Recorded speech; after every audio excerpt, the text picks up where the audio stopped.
అందరికీ నమస్తేనుల్లా welcome to MR media Telangana. This is రేఖ.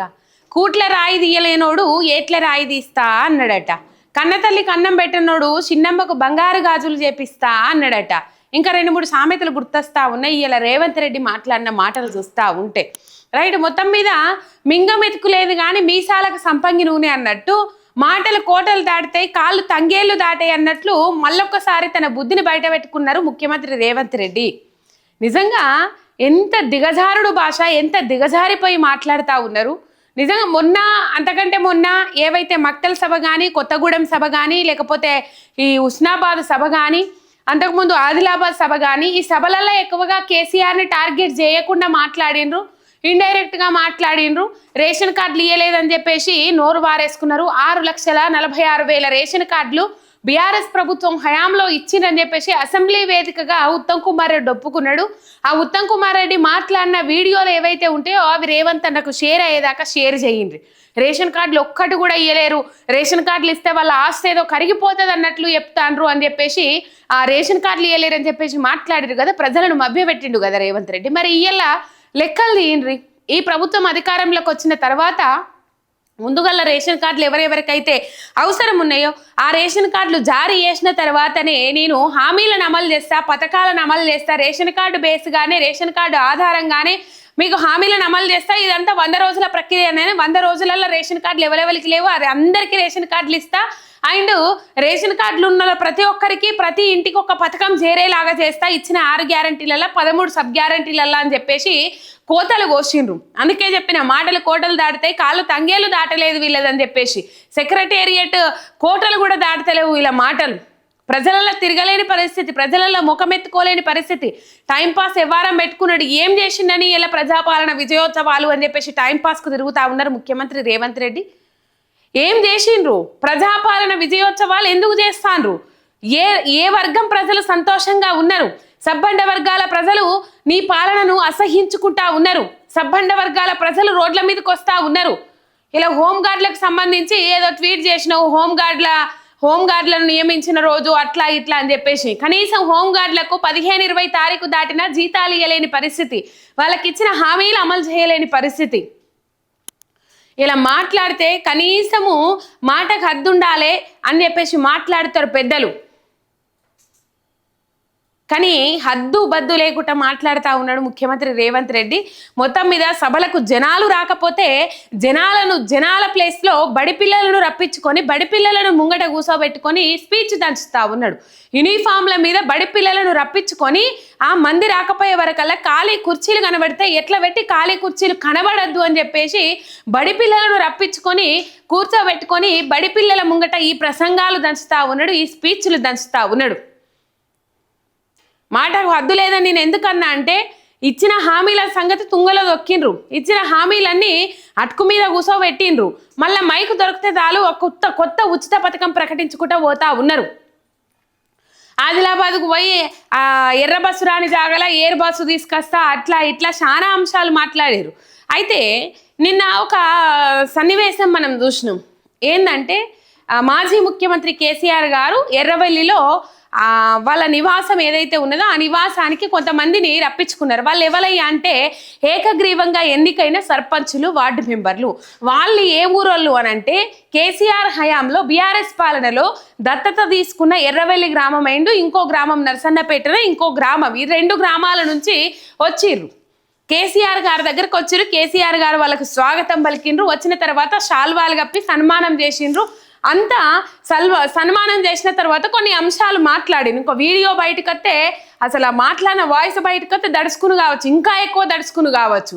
మామూలుగా కేసీఆర్ గారు మాట్లాడిన మాటలు ఏవైతే ఉన్నాయో పత్రికా ప్రకటన రూపంలో లేకపోతే ఏమేమి మాట్లాడారు అక్కడ దగ్గరున్న వాళ్ళు చూసినప్పటికి కానీ లేకపోతే ఆ సర్పంచులు బయట వాళ్ళతో పంచుకున్న దాని ప్రకారము బయటకు వచ్చిన ముచ్చట ఏందయ్యా అంటే రాబోయే కాలంలో వచ్చేది మనమే, అన్ని మంచి రోజులు వస్తాయి, కాంగ్రెస్ ఏదో చేస్తుందని ఆశలు పెట్టుకోకుండ్రి, ధైర్యంగా ఉండుండ్రి, కంపల్సరీ మంచి రోజులు వస్తాయి అని చెప్పేసి కేసీఆర్ గారు మాట్లాడిండ్రు.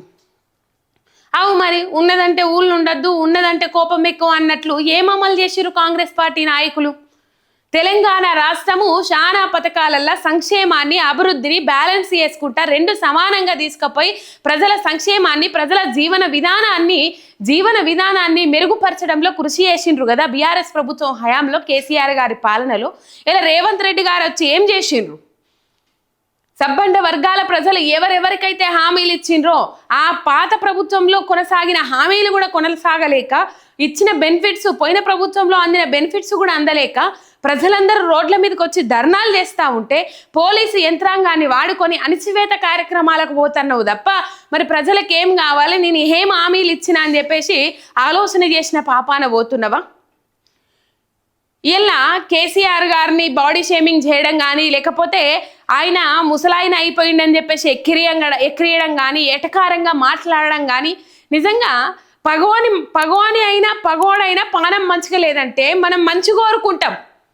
నీకు కేసీఆర్కున్న తేడా అసలు పోలికనే లేదు, అసలు పోల్చొద్దంటారు. అసలైన కేసీఆర్, నికాసైన కేసీఆర్ అభిమానులు నీకు కేసీఆర్కు పోలిక పెట్టద్దు, అసలు పోల్చొద్దు అని చెప్పేసి మాట్లాడతారు. ఇలా నేను చెప్తా అన్నా, ఏలుబడి చెయ్యని ఒకానొక సందర్భంలో ప్రతిపక్షం రోల్లో కేసీఆర్ ఒక ప్రముఖ ఛానల్లో ఇంటర్వ్యూలో కూర్చొని ఏలుబడి చెయ్యని, ప్రజలు మంచిగా ఉండేటట్టు 5 ఏళ్ళు వాళ్ళే ఉండని, మేమేమనమని చెప్పేసి ఆయన హుందాతనాన్ని సాటుకున్నారు. కానీ ఇలా మీ బుద్ధి కుక్క చొక్కకు రాయి కడితే చక్కగా అవుతుందా, కనకపు సింహాసనం మీద సునకాన్ని కూసుండబెడితే చక్కగా అవుతుందా, మళ్ళీ పాత బుద్ధినే అది తెచ్చుకుంటుంది అని చెప్పేసి అనే కాడికి చేసుకుంటా ఉన్నారు. మీరు ముఖ్యమంత్రిగా ఒక ముఖ్యమంత్రి స్థాయిలో ఉండి, ఒక ముఖ్యమంత్రి హోదాలో ఉండి మీరు ఎట్లా మాట్లాడుతుర్రో మీ పేడ్ ఆర్టిస్టులు, మీ కార్యకర్తలు మీకంటే నీచంగా మాట్లాడుతూ ఉన్నారు. మీరే సై అంటే వాళ్ళు సై అనరా? బూతులు మాట్లాడుతూ ఉన్నారు, బూతులతో రెచ్చిపోతా ఉన్నారు. ఈ పరిస్థితి ఉన్నది ఇలా రాష్ట్ర వ్యాప్తంగా. ఏమన్నారు? నిజంగా ఎన్నో రంగాలల్లో గ్రామాలకు నిజంగా ఎన్నో ప్రపంచ అవార్డులు వచ్చినాయి, దేశంలో ఎన్నో అవార్డులు వచ్చినాయి. పల్లె ప్రగతి, పట్టణ ప్రగతి కార్యక్రమాలలో పల్లెలకు ఎన్నో అవార్డులు వచ్చినాయి. పల్లెలు అభివృద్ధులలో దూసుకొని పోయినాయి. శ్మశాన వాటికలు కానీ, లేకపోతే ఇంటింటికి మిషన్ భగీరథ నీళ్లు కానీ, రైతులకు రైతు భరోసా కానీ, రైతు బంధు పైసలు కానీ, ఇలా నువ్వు ఏం చేసినావు అని మిడిసిపడతా ఉన్నావు. ఇలా బాడీ షేమింగ్ చేస్తున్నావు కదా రేవంత్ అన్న. అందరు ముసలోళ్ళు కాకనే ఉంటారా? ఎవరన్నా ఇంతగానం చెడు కోరుకుంటారా? ఇంతగానం అది కోరుకుంటారా? పగోడైనా మంచి కోరుకుంటాం, అయ్యో పాపం గట్లయిందా తొందర బాగుపడాలి అని కోరుకుంటాం. కానీ మాటకు ముందుగాల కేసీఆర్ సాగు కొనుక్కోవాలి, మాటకు వెనకసీరి కేసీఆర్ సాగు కోరుకోవాలి, ఆయన పోతే బాగుండని చెప్పేసి 1000 కళ్ళతో ఎదురు చూస్తూ ఉన్నావేమో రేవంత్ అన్న. కానీ పగోని సాగు కోరుకుంటే, పగోని చెడు కోరుకుంటే బమున్నోనికి చెడు అవుతుందట, బమున్నోడు చచ్చిపోతాడట. ఇగో ఇట్లా వెనక నుంచి మాట్లాడతారు. ఈ సామెత ఉన్నది, కొన్ని ముందడికి పోయినాయి కూడా ఇట్లా. అందుకనే ఊకే మాట వెనక చీరి ప్రజలు ఆల్రెడీ శిక్షించిండ్రు, దేవుడు శిక్షించాలి అని చెప్పేసి మాట్లాడుతున్నారు రేవంత్ అన్న. ఇలా ప్రజలు బాధపడతా ఉన్నారు. మేమే శిక్ష చేసుకున్నాము, ఈ కంపను నెత్తి మీద పెట్టుకొని మేమే శిక్షించుకున్నాము, ఇలా కాంగ్రెస్ పాలనను తెచ్చుకొని అని చెప్పేసి ప్రజలు బాధపడతా ఉన్నారు. సరే, నీది అధికార పక్షం ఉన్నది, నువ్వు అధికారంలో ఉన్నావు, ఏమన్నా చేసుకుంటావు కావచ్చు. అధికారంలో ఉన్నావు, ఏమన్నా చేసుకుంటావు, తిమ్మిని బమ్మిని తిమ్మి వేస్తావు, ఏ విధంగానన్నా గెలవాలి అని చెప్పేసి ఆశ చూపెడతావు. లేకపోతే అధికారంలో ఉన్నది మా పార్టీ, అధికారంలో ఉన్న పార్టీకే ఓటేయరు. ఆల్రెడీ ఊళ్ళలో సర్పంచ్ అభ్యర్థులు, మీరు బలపరిచిన సర్పంచ్ అభ్యర్థులు ఎవరైతే ఉంటారో వాళ్ళు మీ మాటలే స్టేటస్లు పెట్టుకుంటూ తిరుగుతూ ఉన్నారు. మీరు చేసిన అభివృద్ధి ఏమీ లేదు. కానీ కేసీఆర్ చేసిన మేలు, కేసీఆర్ అందించిన పథకాలు, కేసీఆర్ చేసిన అభివృద్ధి, కేసీఆర్ చేసిన సంక్షేమాన్ని ఏ ఊళ్ళే, ఏ పల్లె మర్చిపోదు, ఏ తల్లి మర్చిపోదు, ఏ చెల్లి మర్చిపోదు. వృద్ధుల దగ్గరికి పోయి నువ్వు కూసో, 4000 పింఛన్ ఎత్తాను రేవంత్ రెడ్డి ఏడవైంది అని చెప్పేసి నిన్ను ప్రశ్నిస్తారా? 2000 పింఛన్ ఇచ్చిండు, 200 పింఛన్ని 2000 చేసిండని చెప్పేసి కేసీఆర్కు 2 చేతులు ఎత్తి మొక్కుతారా? అది నీ కళ్ళతో చూడు. వీళ్ళు ఎక్కిరించటం అయినావు కదా, అటు ఇటు 50 ఏళ్ళు ఉన్నా కూడా ముసలితనం ముఖం మీద వల్లేదు కదా అన్న. ఎందుకు వల్లేదనంటే మీకు ఉద్యమాలు తెలివై, మీరు టెంట్ల కింద పడుకున్నోళ్ళు కాదు, మీరు బుక్కెడు బువ్వ దొరికితే ఆడ తిన్నోళ్ళు కాదు, మీరు తెలంగాణ ఉద్యమంలో తెలంగాణ రాష్ట్రం కోసం పోరాటం చేసినోళ్ళు కాదు, మీరు లాఠీ దెబ్బలు తిన్నోళ్ళు కాదు. ఇక ఓటుకు నోటు కేసుకు సంబంధించి మాకు అది వేరే విషయం. కానీ మొత్తం మీద మీరు లాఠీ దెబ్బలు తిన్నోళ్ళు కాదు. మీరు పోలీస్ స్టేషన్లో ఉండి తెలంగాణ రాష్ట్రం కోసం అరెస్ట్ అయి ఎఫ్ఐఆర్లు ఫైల్ చేయించుకున్నోళ్ళు కాదు. మీరు తెలంగాణ రాష్ట్రం కోసం ఆమరణ నిరాహార దీక్షకు దిగినోళ్ళు కాదు. మరి వాళ్ళు ఉద్యమ నాయకులు కదా, ఉద్యమంలో తిరిగినోళ్ళు కదా. ఇక కట్టి నీళ్లు పెట్టిన పొయ్యలే సీమలు పెట్టిన పుట్టలో పాములు దూరినట్లు మంచిగా ఏర్పాటు చేసిన కోటలు వచ్చి చేరినవు. కానీ బీఆర్ఎస్ పార్టీ అట్లా కాదు కదా.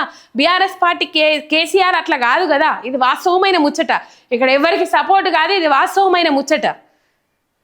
పార్టీని 2001 నుంచి బిల్లు చేసుకుంటా ఆ పార్టీ పని చేస్తే ప్రత్యేక తెలంగాణ రాష్ట్రం కోసమే పని చేయాలని చెప్పేసి ఒక ఎజెండా పెట్టుకొని ఆ ఎజెండా మీద ముందడుకు పోయి ప్రత్యేక తెలంగాణ రాష్ట్రాన్ని సాధించిండ్రు. అట్లా ఇట్లా కాదు. మళ్ళా అందరూ చూసిండ్రు, కేసీఆర్ కష్టం చూసిండ్రు, ఉద్యమంలో పాల్గొన్నోళ్ళ కష్టం చూసిండ్రు, అమరవీరుల త్యాగాలు చూసిండ్రు. ఇవాళ మీకేందన్నా లేతే మంచి డైట్ ఉంటుంది. ఇవాళ అయినా మీరు అధికారంలో లేకపోయినప్పటికైనా ప్రతిపక్షంలో ఉన్నప్పటికైనా లేతే మంచి డైట్ ఉంటుంది, మంచిగా జిమ్ కోతారు, లేకపోతే ప్రజల జీవితాలతో చెలగాటం ఆడుకుంటా ఫుట్బాల్ ఆడతారు. మీకేందన్నా, మీకెందుకు పడుతుంది? ముసలితన ముఖం మీద పడుతుందా? పడదు కదా. ఏమో మరి ఆ దేవుడేమన్నా మీకు వరం ఇచ్చిండ్రేమో. మరి ఇంతగానం ఎక్కిరియాల్సిన అవసరం లేదు. మరి ఇంతగానం ఇక్కడ బాధ అంతా ఏమైందంటే నిన్న కేసీఆర్ మాట్లాడిన ముచ్చట్లను బట్టి పాపం రేవంత్ అన్నకు బాగా బాధ అయింది. దడ ఉట్టించిండ్రు కేసీఆర్. దాన్ని బట్టి ఇలా ఆయన దేవరకొండలో మాట్లాడిన మాటలను బట్టి అందరికి అర్థమవుతా ఉన్నది. ఒకసారి రేవంత్ రెడ్డి కొన్ని మాటలు మాట్లాడిండ్రు, అవి చూద్దాం.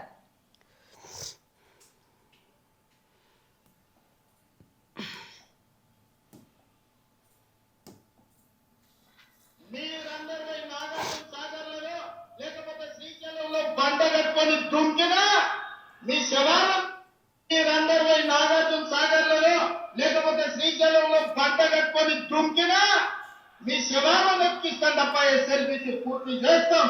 ఎస్ఎల్బీసీ కాదు, ఈ ప్రాంతానికి రావాల్సిన ఢిల్లీ ప్రాజెక్టు ఆనాడు మంజూరైతే ఈనాటి వరకు పడావు పెట్టి ఢిల్లీ ప్రాజెక్టును పూర్తి చేయించే బాధ్యత పెద్దలు ఉత్తమ్ కుమార్ రెడ్డి గారు తీసుకున్నారు. మీ ప్రాంతానికి ఎస్ఎల్బీసీ ఢిల్లీ ప్రాజెక్టులను ఈ హయాంలో పూర్తి చేసి మళ్ళీసారి 1,00,000 మెజార్టీతో దేవరకొండలో కాంగ్రెస్ పార్టీని గెలిపించేటట్టు మీ అభివృద్ధి పనులు.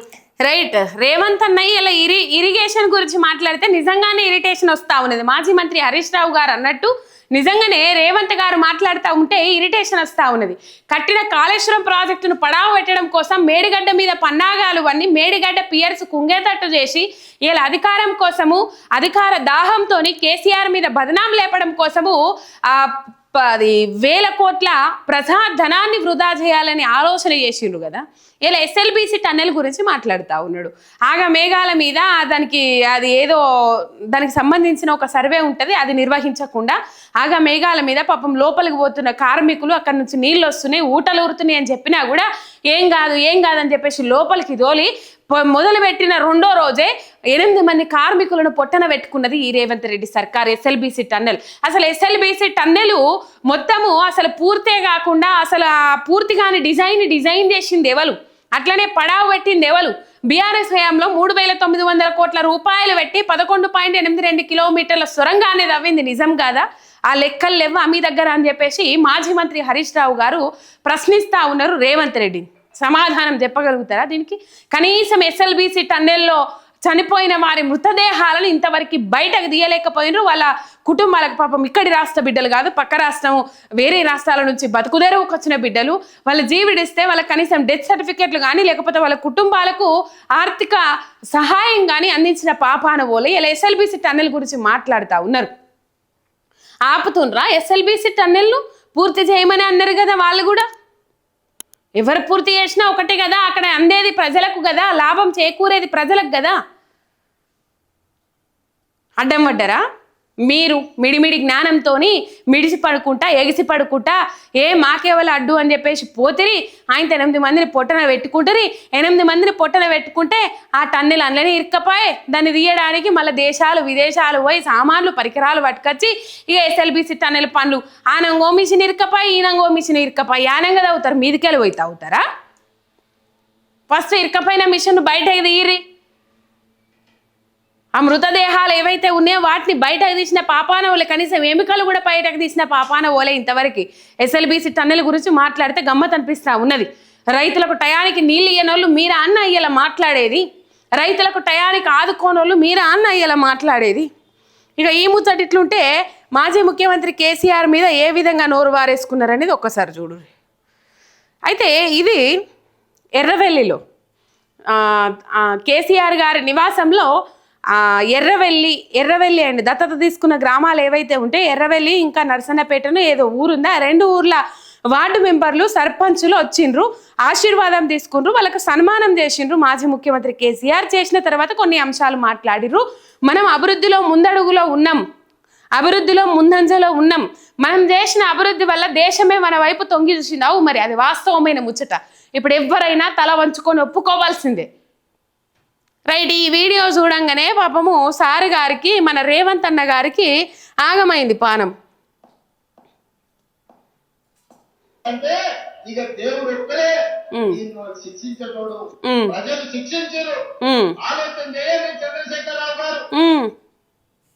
గీసొంటి రాకపోతే ఇంకేసొంటి అత్తయ్య వాళ్ళ మాటలు. సర్పంచ్లతో మూసినట్టు మనకు మంచి రోజులు వస్తాయి. ఇతర సర్పంచ్లను తెచ్చుకుని 4 వార్డు మెంబర్లను తెచ్చుకున్నాడు. నిజంగానే ఆయన పరిస్థితి చూస్తే దీనావస్థ. పాపం ఒకప్పుడు బాగానే బతికినోడు. నిన్న చూస్తే సర్పంచ్ 4 వార్డు మెంబర్లను కూర్చొని అయ్యా బిడ్డ మనకు మంచి రోజులు వస్తాయి. ఆయన చూస్తే నాకు సామెత గుర్తొచ్చింది. మూలుగుడేమో మున్పటోళ్ళనే, మందేమో ఎప్పటోళ్ళనే. ఎంతటి పెద్దోళ్ళు చెప్పారు, ఏదైనా పని చెప్తేనో మూలిగేతోడు అంట. మందు ఉన్నది రా దావత్ అంటే నాకు కావాల్సింది నా కాపు కావాలి, పుల్లు కావాలని 3 మున్పటోళ్ళనే, మందేమో ఎప్పటోళ్ళనే. రైట్, ఈయన మాట్లాడుతూ ఉన్నాడు ఇట్లా. ఈయన ఒక రాష్ట్రానికి ముఖ్యమంత్రి అని మురుస్తా ఉన్నాడు. మరి ఏం చూసుకొని మురుస్తా ఉన్నాడు, ఏం కథ తెలియదు. మొత్తం మీద ఈయన ఒక రాష్ట్రానికి ముఖ్యమంత్రి అయి ఉండి ఒక మాజీ ముఖ్యమంత్రిని పట్టుకొని ఇలా రాష్ట్రాన్ని సాధించిన వ్యక్తిని పట్టుకొని ఇలా ఈ విధమైన మాటలు మాట్లాడితే రేపు ముందు తరాలకి ఏం నేర్పిస్తా ఉన్నాడు రేవంత్ రెడ్డి, ఎటువంటి సంప్రదాయాన్ని నేర్పిస్తా ఉన్నాడు. ఇప్పుడు సామెత చెప్పిండు కదా, ఆ సామెతను బట్టి నేను కూడా ఒక మాట మాట్లాడచ్చు. ఏం మాట అంటే, మూలుగుడేమో మున్పటోళ్ళని, ఎప్పుడు పైసలు లేవంటాడు, ఎప్పుడు అవి లేవంటాడు, ఎప్పుడు ఇవి లేవంటాడు రేవంత్ రెడ్డి. విజయోత్సవ సభలు అంటాడు, గ్లోబల్ సమ్మిట్లు అంటాడు. మరి ఆ సమ్మిట్ల పేరుతో ఎంత దండుకోవాలని చెప్పేసి 5 లక్షల హిల్-టు-పీ పాలసీల దొండుకుందా, 5 లక్షల కోట్లు దండుకుందామని చెప్పేసి అది ఏ విధంగానైతే మొదలు పెట్టిండో ఈ గ్లోబల్ సమ్మిట్లో కూడా ఎంతగానో దండుకుందామని ఆలోచన చేస్తాడో తెలియదు. కానీ మూలుగుడేమో మునుపట్లెక్కనే, ఒక జాగాలకు పోయేమో మన దగ్గర బొచ్చడు పైసలు ఉన్నాయి అంటాడు, ఒక జాగాలకు పోయేమో మన దగ్గర రూపాయి లేదు, నన్ను కోసిన రూపాయి లేదు, అప్పు రూపాయి ఉడతలేదని చెప్పేసి మాట్లాడతాడు. కానీ చేసే అప్పులు బరాబరి. 10 ఏళ్లలో కేసీఆర్ చేసిన అప్పులు ఈక్వల్ టు 2 ఏళ్లలో రేవంత్ రెడ్డి వయసు చూపెట్టిండు. ఇది ఒక్క దాంట్లో గొప్ప అని చెప్పుకోవచ్చు కేసీఆర్ కంటే రేవంత్ రెడ్డి. అవల్లా ఇది నిజం ముచ్చట. 10 ఏళ్లల్లా అన్ని ప్రాజెక్టులు కట్టిండ్రు, అందరి ప్రాంతాలకు నీళ్ళు ఇచ్చిండ్రు, ఎడారిగా ఉన్న భూములను సస్యశ్యామలం చేసిండ్రు, ఇంటింటికి నల్లా నీళ్ళు అందించిండ్రు, ఇచ్చిన పథకాలు అమలు చేసుకుంటూ పోయిండ్రు, మాట ఇచ్చిన దాని ప్రకారం అమలు చేసుకుంటూ పోయిండ్రు. మరి ఇలా రేవంత్ అన్న ఏం చేసిండని 2,60,000 కోట్ల రూపాయలు అప్పులు చేసిండ్రు. అందుకే నేనన్నా మూలుగుడేమో మునుపట్లెక్కనే, కానీ మింగుడు మాత్రము ఎప్పట్లెక్కనే అన్నట్టు అయిపోయింది కథ. ఇక ఎట్లున్నది ముఖ్యమంత్రి రేవంత్ రెడ్డి, నిజంగా మాజీ ముఖ్యమంత్రి కేసీఆర్ గారు నిన్న పెట్టిన సభ ఏదైతే ఉన్నది, నిన్న వాళ్ళని పిలిపించుకొని శాలువాలు కప్పిన విధానం ఏదైతే ఉన్నదో, ఆయన కొన్ని మాటలు అసలు ఎక్కడన్నా పనికిరాని మాటలు మాట్లాడినరా కేసీఆర్? ఉన్నదే మాట్లాడినరు కదా. ఎక్కడన్నా ఎవరినన్నా కించపరిచేటట్టు మాట్లాడినరా? మాట్లాడలేదు కదా. అవసరం ఉంటేనే మాట్లాడినరు కదా. అనవసరంగా నువ్వు మాట్లాడి, అవసరం లేదని నువ్వు మాట్లాడి నీ ఇజ్జత్ ఎందుకు ఓడగొట్టుకుంటున్నావు రేవంత్ అన్న అని అనుకోరా నీ కార్యకర్తలు, నీ అభిమానులు? అవసరమైతే పేగులు దొగేదాకా కొట్లాడిరు, కానీ ఇట్లా ఏదో ఏమంటారు కదా, ముసుగులో గుద్దులాట లెక్క ఒకటే ముచ్చట్లు చెప్పలే. ఇక ఇది కథ. మరొకసారి కేసీఆర్ మీద నోరు వారేసుకున్నాడు ముఖ్యమంత్రి రేవంత్ రెడ్డి. ముఖ్యమంత్రి స్థాయిలో ఉండి ఈ మాటలేంది అని చెప్పేసి అందరూ మండిపడతా ఉన్నారు. ఒక్క సబ్స్క్రైబ్ చేసుకొని సపోర్ట్ చేయండి. మీ ఎంఆర్ మీడియా తెలంగాణ శనార్థి.